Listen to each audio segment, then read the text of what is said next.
perkenalkan nama saya Febri Veronica Saputri. Di sini saya akan menjelaskan atau mempresentasikan materi tentang analisis dan perancang sistem. Selamat menonton teman-teman, bye.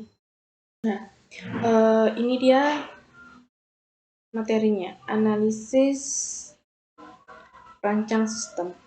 Nah, yang pertama yaitu adalah terminologi atau analisa, suatu kegiatan yang dimulai dari proses awal di dalam mempelajari serta mengevaluasi suatu bentuk permasalahan atau case yang ada.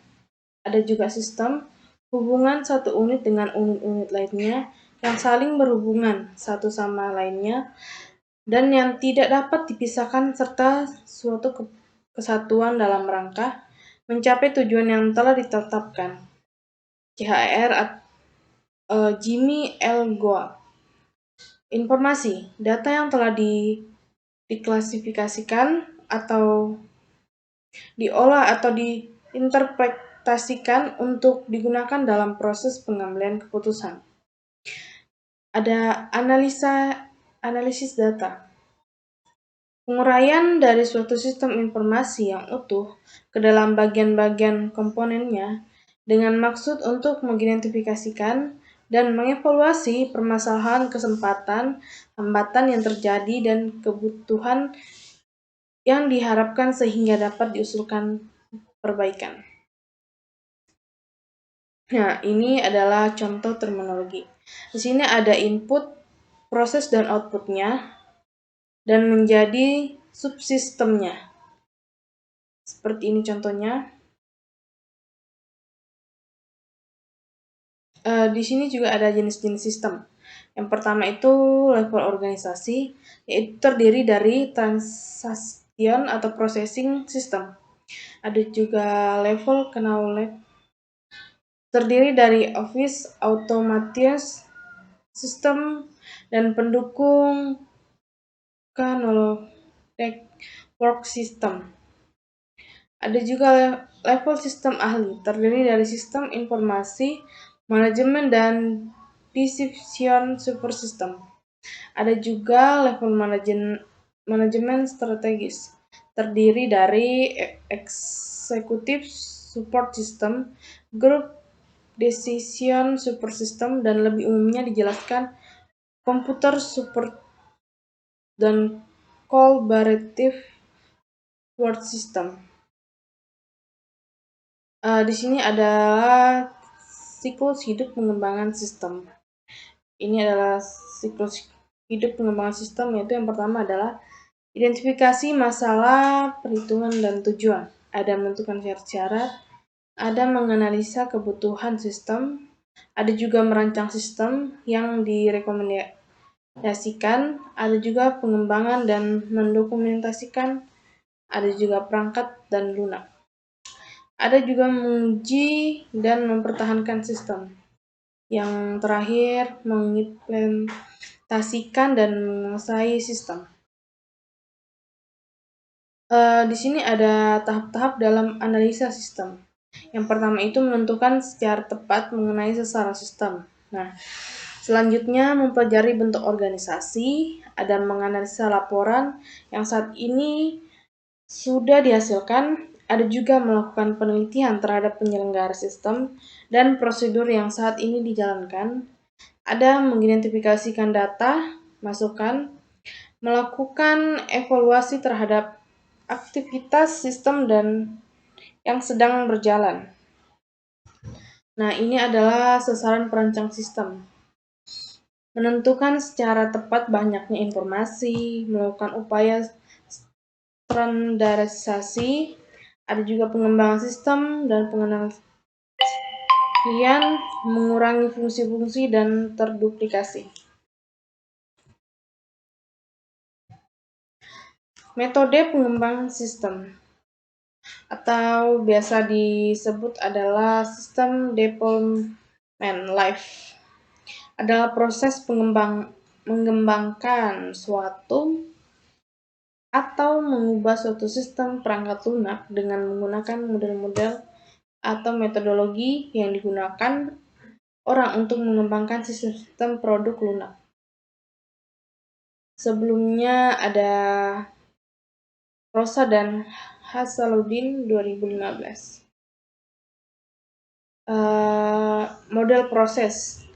Model proses terbagi menjadi 5, itu pertama adalah model air terjun, ada model prototipe, ada model rapid application development atau disingkatkan dengan RAD, ada model interaktif, ada model spiral. Nah, yang kita bahas pertama adalah model air terjun. Model air terjun menyediakan pendekatan alur hidup perangkat lunak secara sekuensial atau tertutup, dimulai dari analisis, desain, pengkodean, pengujian, dan tahap pendukung support. Nah, ini adalah sistem rekayasa informasi. Yang pertama itu analisis, dilanjutkan dengan desain, pengkodean, dan pengujian. Kelebihan model waterfall, keuntungan pengembangan dengan metode waterfall adalah metode ini memungkinkan untuk departementasi dan kontrol kualitas dari sistem yang dihasilkan akan baik. Ini dikarenakan oleh pelaksanaan secara tepat. Dokumen pengembangan sistem sangat terorganisir karena setiap fase yang harus diselesaikan dengan lengkap sebelum melangkah ke fase berikutnya. Metode ini masih lebih baik digunakan walaupun sedang tergolong kuno. Ini ada juga kekurangan dari metode waterfall. Biasanya itu kerugian pembangunan. Menggunakan metode waterfall adalah tidak memungkinkan untuk banyak refleksi atau revisi jika terjadi kesalahan. Diperlukan juga manajemen yang baik karena proses pengembangan tidak dapat dilakukan secara berulang sebelum terjadinya suatu produk. Ada juga kesalahan kecil akan menjadi masalah besar jika tidak diketahui sejak awal. Pengembangan yang berakibat pada tahap selanjutnya. Ada juga pelanggan sulit menyatakan kebutuhan secara eksplisit sehingga tidak dapat mengakomodasi ketidakpastian pada saat awal pengembangan. Pelanggan juga harus sabar karena pembuat perangkat lunak akan dimulai ketika tahap desain sudah selesai. Ada juga metode prototip. Metode ini digunakan untuk menyambungkan ketidakpahaman pelanggan mengenai hal teknis dan memperjelas spesifikasi kebutuhan yang diinginkan pelanggan kepada pengembang perangkat lunak. Metode prototip dimulai dari mengumpulkan kebutuhan pelanggan terhadap perangkat lunak yang akan dibuat, dan prototip ini merupakan program yang belum jadi. Nah, jadi program ini merupakan program yang belum jadi ya. Kita bisa mendengarkan pelanggan, terus setelah itu kita membangun, memperbaiki, meng-up atau pelanggan melihat, menguji, dan meng-up lagi. Meng-up, apa sih artinya meng-up? Itu adalah suatu yang digunakan sebagai model desain untuk mengajar, mendemonstrasi, evaluasi desain, promosi, atau keperluan lain yang mampu menyediakan atau mendemonstrasikan sebagian besar fungsi perangkat lunak dan memungkinkan pengujian desain perangkat lunak. Selanjutnya ada metode rapid atau RAD. Proses ini pengembangan perangkat lunaknya itu yang bersifat incremental atau terutama untuk waktu yang pengerjaannya yang pendek. Jadi model rapid ini adalah salah satu model yang mengerjakan yang pengerjaannya itu yang sangat pendek atau singkat. Model RAD ini merupakan adaptasi dari model air terjun. Dia itu adalah versi dari kecepatan tinggi dengan menggunakan model air terjun untuk mengembangkan setiap komponen pada pemodelan bisnisnya.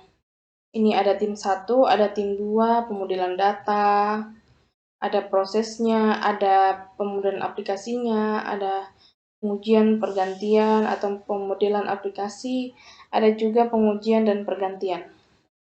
Ini di dalam waktu 60 sampai 90 hari.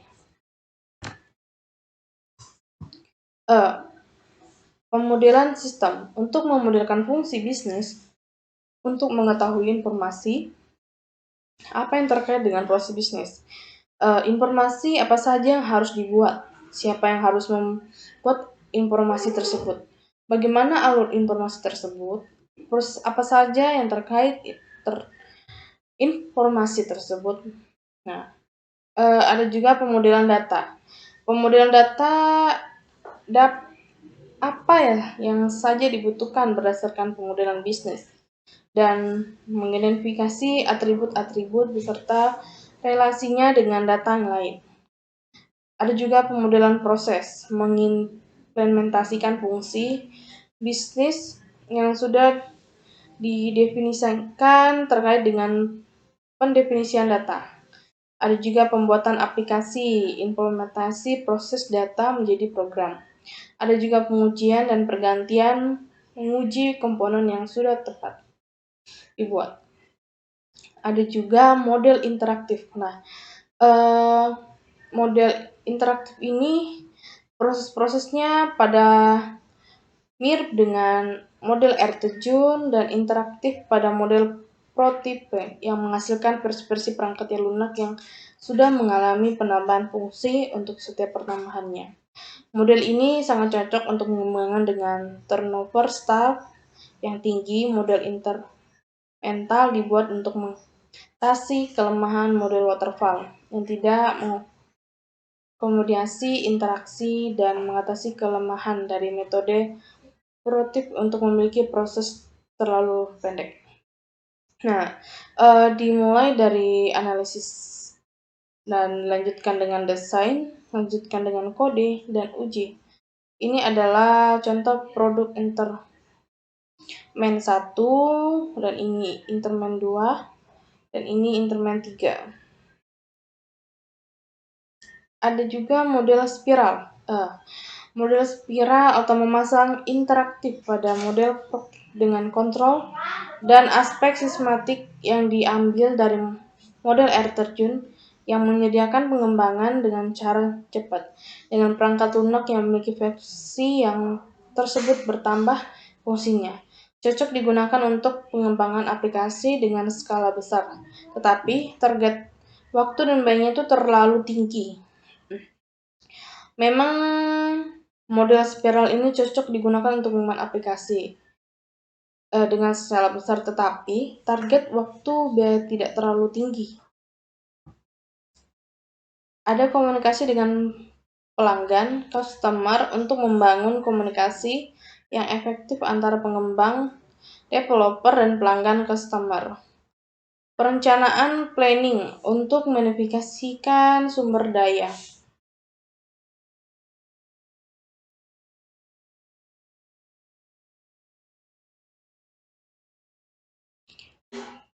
Sumber daya. Ada juga rencana yang perlu untuk membangun suatu atau lebih representasi dari aplikasi perangkat lunak yang dapat berupa prototipe. Konstruksi dan peluncuran dibutuhkan untuk mengonstruksi, pengujian, melakukan instalasi, dan menyediakan dokumen terhadap user. Evaluasi atau pelanggan customer untuk mendapatkan umpan balik berdasarkan evaluasi representasi perangkat lunak yang dihasilkan dari proses rekayasa dan diimplementasikan pada tahap instalasi.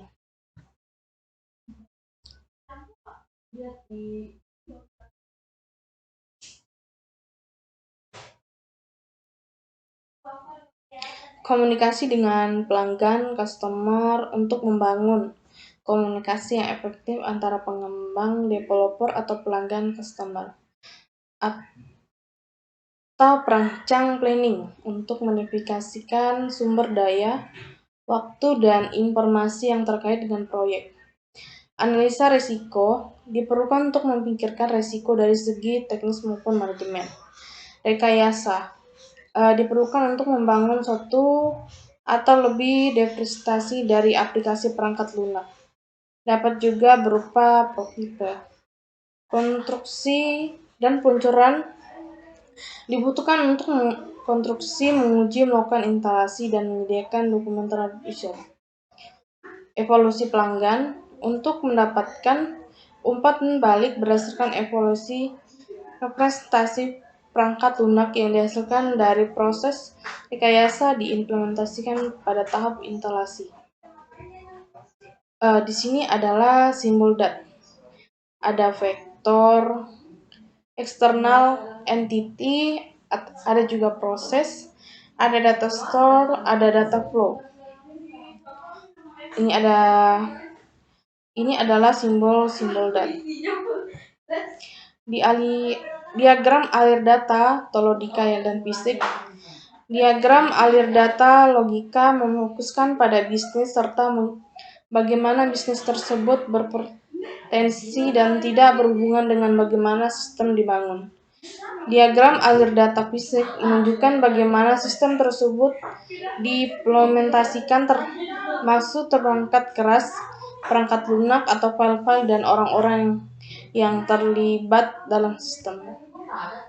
Aturan main menggambar DAT. Ini adalah salah satu contoh main menggambar DAT. Dalam DFD tidak boleh menghubungkan antara external entity dengan external entity secara langsung. Dalam DFD tidak boleh menghubungkan antara data store dengan data store secara langsung. Dalam DFD tidak boleh menghubungkan antara data store dengan external entity secara langsung, atau sebaliknya. Setiap proses harus data flow yang masuk dan data flow yang keluar. Aliran data tidak boleh berbelah menjadi dua atau lebih aliran data yang berhubungan atau berbeda. Ini adalah cara atau aturan yang main menggambar DAT. Ini adalah contoh kesalahan dalam menggambar DAT. Customer, D1 customer, D2 vendor master, dan 2 ADD new customer, ADD new customer. Ini adalah contoh gambar DAT yang salah.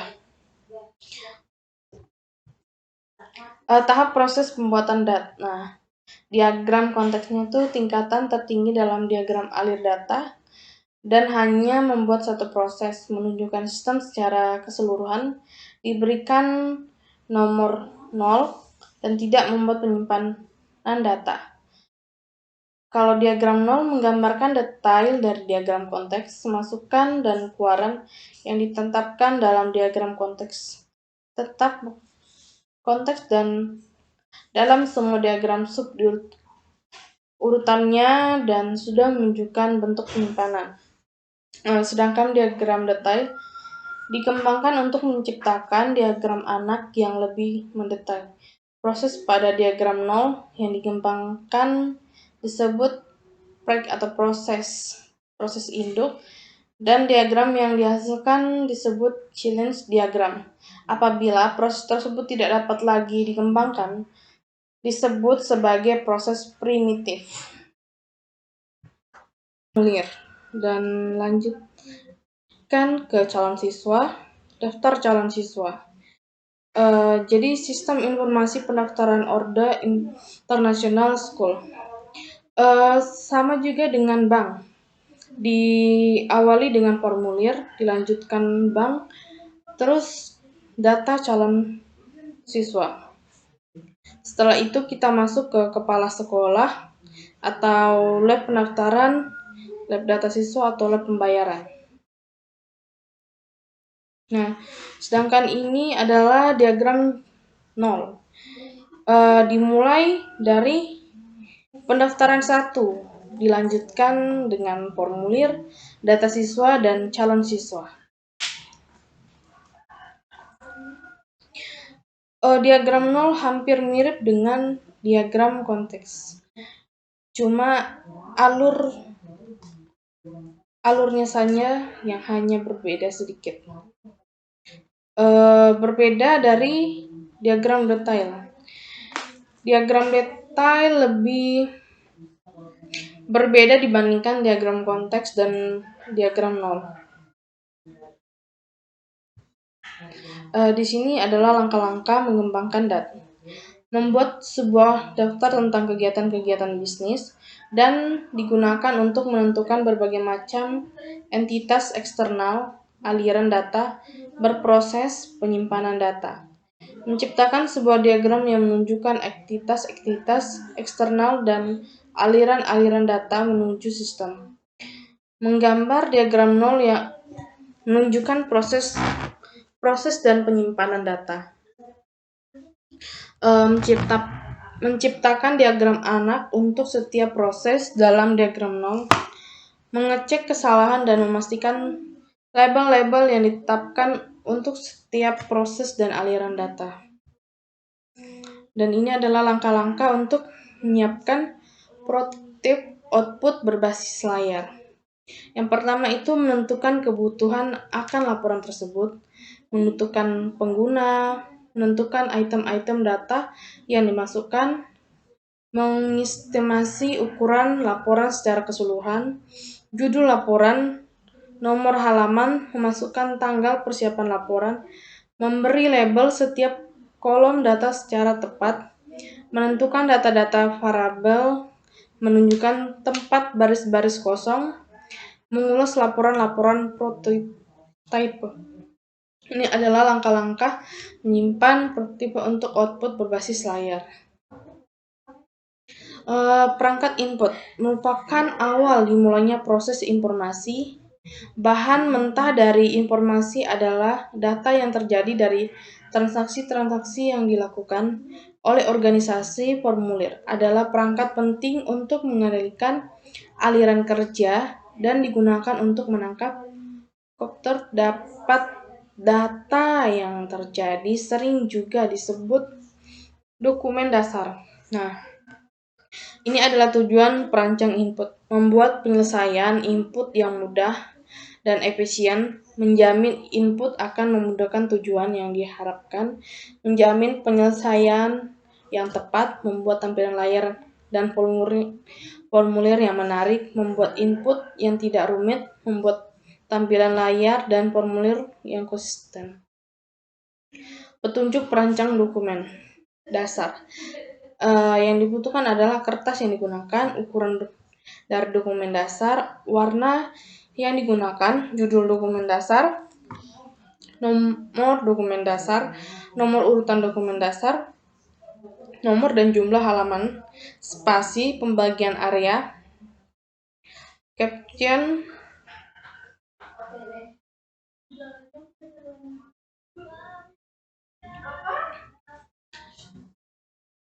ini adalah langkah-langkah untuk menyampaikan prototipe output berbasis layar. Itu menentukan kebutuhan akan laporan tersebut, menentukan pengguna, menentukan item data yang dimasukkan, mengestimasi ukuran laporan secara keseluruhan, judul laporan, nomor halaman, memasukkan tanggal persiapan laporan, memberikan label setiap kolom data secara tepat. Untuk data-data variabel, menunjukkan tempat-tempat baris-baris kosong, mengulas laporan-laporan prototipe. Ini adalah perancang input, merupakan awal mulanya proses informasi. Bahan mentah dari informasi adalah data yang terjadi dari transaksi-transaksi yang dilakukan oleh organisasi. Formulir adalah perangkat penting untuk mengendalikan aliran kerja yang digunakan untuk menangkap capture data yang terjadi, sering juga disebut dokumen dasar. Nah, tujuan perancang input itu membuat menyelesaikan input yang mudah dan efisien, menjamin input akan memenuhi tujuan yang diharapkan, menjamin penyelesaian yang tepat, membuat tampilan layar dan formulir yang menarik, membuat input yang tidak rumit, membuat tampilan layar, dan formulir yang konsisten. Nah, ini adalah petunjuk merancang dokumen dasar. Kertas yang digunakan, ukuran dari dokumen dasar, warna yang digunakan, judul dokumen dasar, nomor dokumen dasar, nomor urutan dokumen dasar, nomor dan jumlah halaman, spasi pembagian area. Captain yaitu box captain, yes, no, check off, captain horizontal, check off, captain black spasi, captain scannable from captain. Instruksi dalam dokumen dasar. 4 garis pedoman untuk merancang formulir. Yang pertama itu membuat formulir mudah diisi, yaitu dengan memperhatikan aliran formulir, pengelompokan tujuan bagian sebuah formulir, membuat judul. Juga memastikan bahwa formulir akan memenuhi tujuan yang tepat dibuat. Membuat formulir yang memastikan penyelesaian tepat, dan buatlah formulir yang menarik.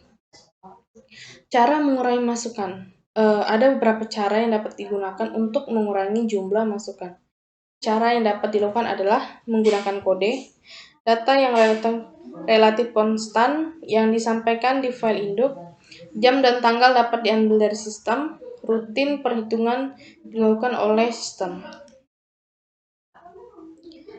Rancang input screen. Nah, ini adalah contoh rancangan input screen.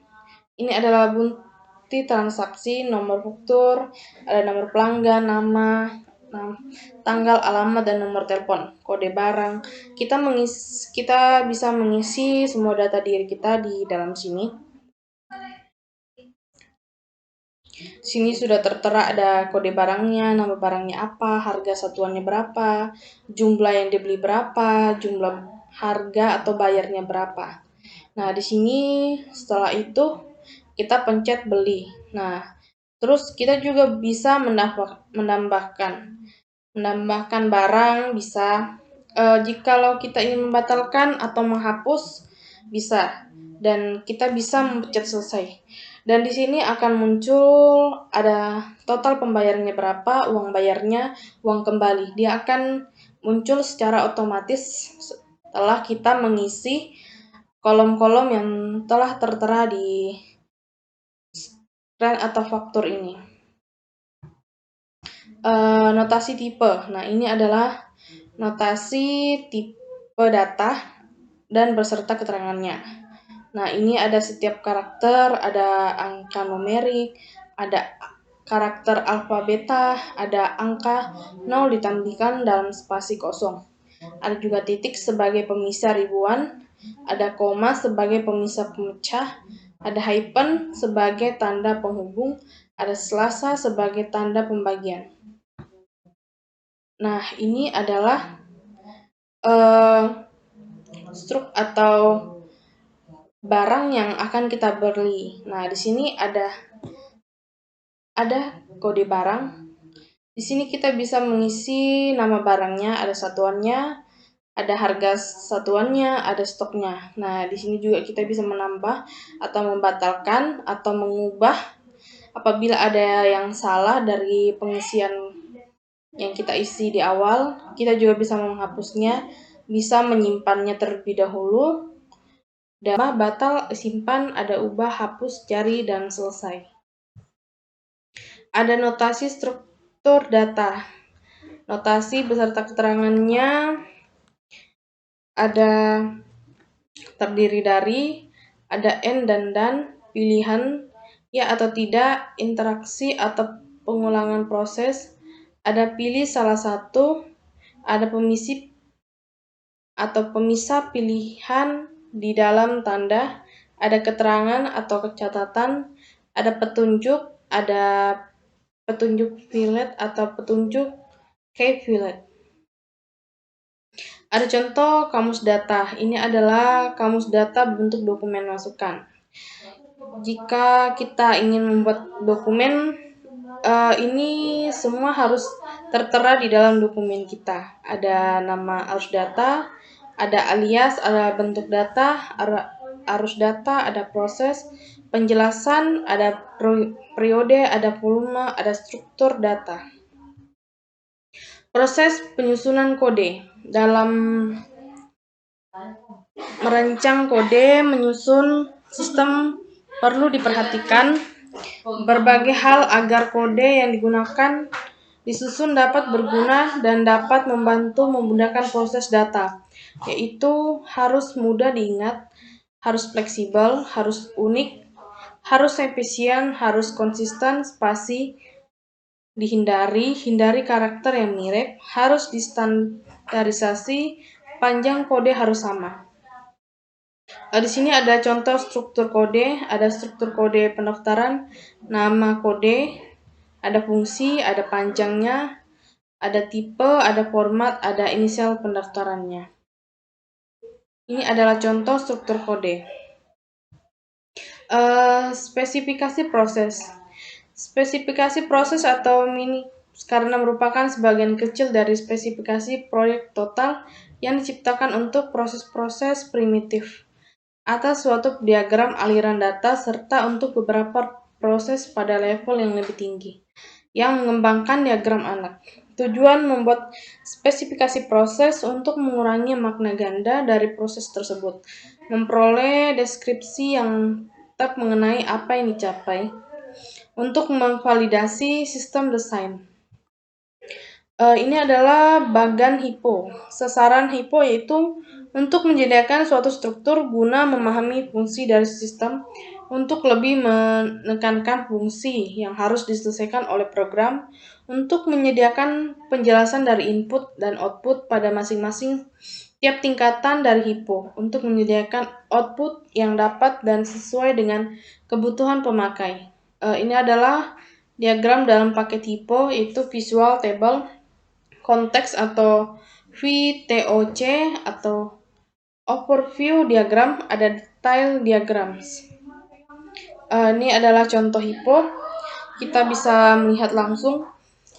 Dimulai dari menu utama 0.0, dilanjutkan dari 1.1 menu file, 1.1 menu barang, 1.2 menu customer, 1.3 menu perkiraan, 1.4 sis atau menu. Bagan alur program. Diagram alur flowchart alat yang dipakai untuk membuat algoritma adalah diagram alur atau flowchart. Sedangkan arti khusus dari flowchart itu sendiri adalah simbol-simbol yang digunakan untuk menggambarkan urutan proses yang terjadi dalam sebuah proses atau suatu program, yang menggambarkan logika suatu program yang merupakan alat bantu komunikasi dan dokumen. Ini adalah contoh rancangan tampilan gambar. Kita sudah melihat di slide-slide sebelumnya contohnya. Ini adalah contoh program flowchart. Dimulai dari start, pilih menu file, ada menu transaksi, ada menu laporan, ada menu utility, ada file master, transaksi, laporan juga. Terima kasih, sekian presentasi saya tentang analisis dan perancang sistem. Terima kasih.